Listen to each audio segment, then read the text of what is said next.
Mr. Melvin Yong.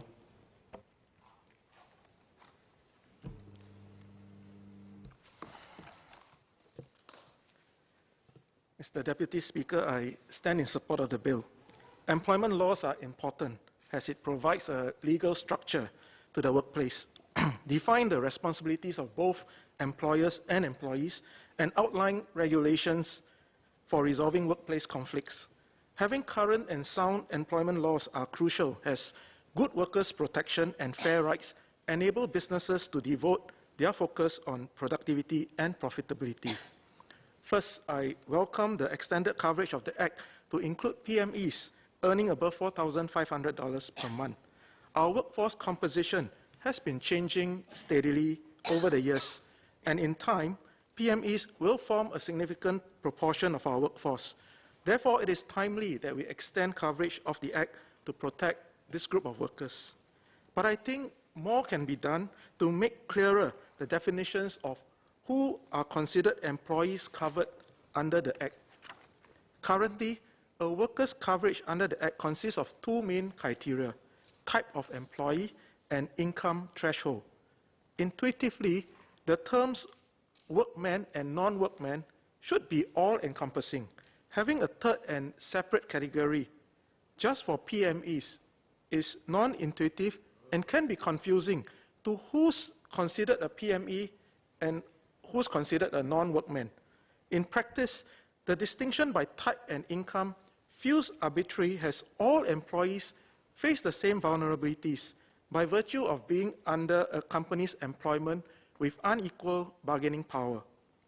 Moving forward, as our workforce composition continues to evolve, the Manpower Ministry and the tripartite partners should consider removing the distinction between workmen, non-workmen, and PMEs. I hope that one day we can replace these current distinctions between blue-collar workers, white-collar workers, and managers, perhaps with a singular inclusive term. For example, employees or simply workers. Next, I welcome the move to raise the income cap for non-workmen under Part 4 of the Act from $2,500 to $2,600. This provides coverage for an additional 100,000 non-workmen previously not protected on hours of work and overtime. Another good news for our workers is the proposed increase in the overtime salary cap for non-workmen from $2,250 to $2,600. But I would like to highlight a potential problem faced on the ground. Under the Act, if working on rest day is requested by the employer, the rate is doubled compared to if the work is requested by the employee. We have come across cases where employers have asked their employees to sign statements to declare that working on a rest day is self-requested. This is unfair to the employee. Can the ministry review this two-tier rate and remove the arbitrary distinction of rates based on who requested for the work on a rest day? This is to prevent unscrupulous employers from abusing the system just to justify paying the lower rate. The decision whether an employee is required to work on a rest day is strictly a business call. If so required by the employee should be duly compensated at the minimum rates stipulated by law. However, if the distinction between the employer's and employee's request is to be preserved, then we should narrow the gap between these two rates. Next, I would like to touch on the issue of hospitalization leave under the proposed new Section 89(3). I'm glad that the Ministry is proposing further changes to the bill to further clarify the confines of hospitalization and what would constitute hospitalization leave. I note in particular that the further proposed amendments would mean that an employee who is certified to be ill enough to require hospitalization leave will qualify even if the employee had not been warded in a hospital. However, I'd like to highlight two issues for clarification. First, will employees with infectious diseases such as chickenpox and HFMD, hand, foot and mouth disease, be eligible for paid hospitalization leave? A person contracted with such illnesses may not be required to be hospitalized, but will require a longer period of stay at home to recover. However, Clause 15 appears to cover only patients who are quarantined by law. Second, what about those suffering from mental issues such as depression? According to the IMH, nearly 43,000 people sought outpatient treatment at IMH in 2017. This is a 22% increase from 2010. Today, employees do get issued with hospitalization leave if they see a psychiatrist. With the proposed amendment, can the Minister confirm that employees with mental issues can still qualify for hospitalization leave? Mr. Deputy Speaker, I welcome the explicit clarification that workers should be free to seek medical treatment from the doctor or clinic of their choice, and their entitlement to medical leave should not be prejudiced by this choice. Nonetheless, workers have raised two concerns with me.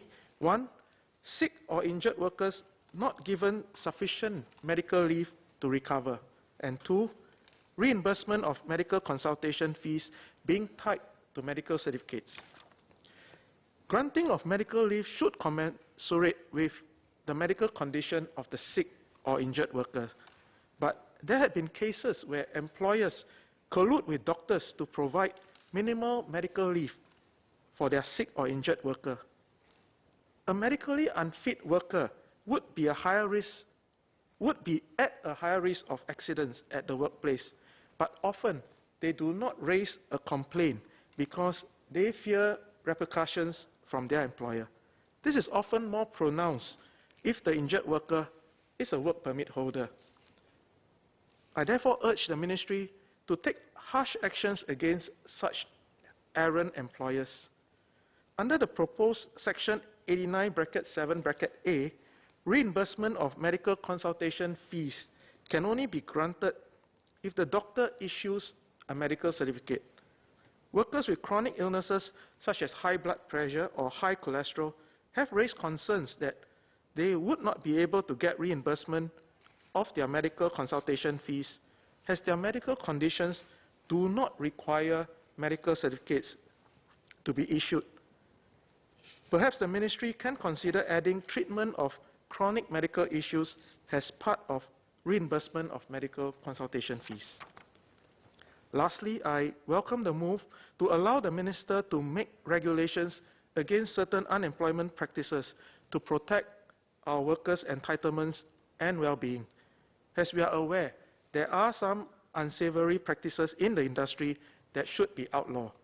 Foremost in mind, and as the Minister herself has highlighted earlier, would be to prohibit employers from asking employees to sign salary vouchers before receiving salaries or to sign on blank salary vouchers. Mr. Deputy Speaker, in the course of my work with NTUC, I visit companies and factories regularly. On occasions, I also host our foreign union counterparts.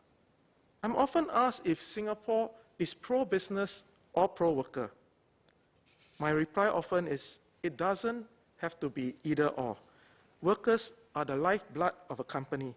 When workers are well taken care of and perform well, businesses will flourish. We expect companies to take good care of all our workers, regardless of colours, regardless of nationalities. On the same count, we expect companies and employers who flout this social norm and resort to unfair employment practices to be dealt with by the fullest extent of the law. The review of the Employment Act is crucial as our economy continues to transform and the nature of jobs and employment is expected to continue to change in the years ahead. The proposed amendments, co-designed, co-developed by our tripartite partners, are timely to provide better protection and fair rights to our workers amidst these changes taking place rapidly in our workforce. It is an exemplary example of the tripartism spirit that we have in Singapore. Mr. Deputy Speaker, notwithstanding my queries and suggestions, I support the bill.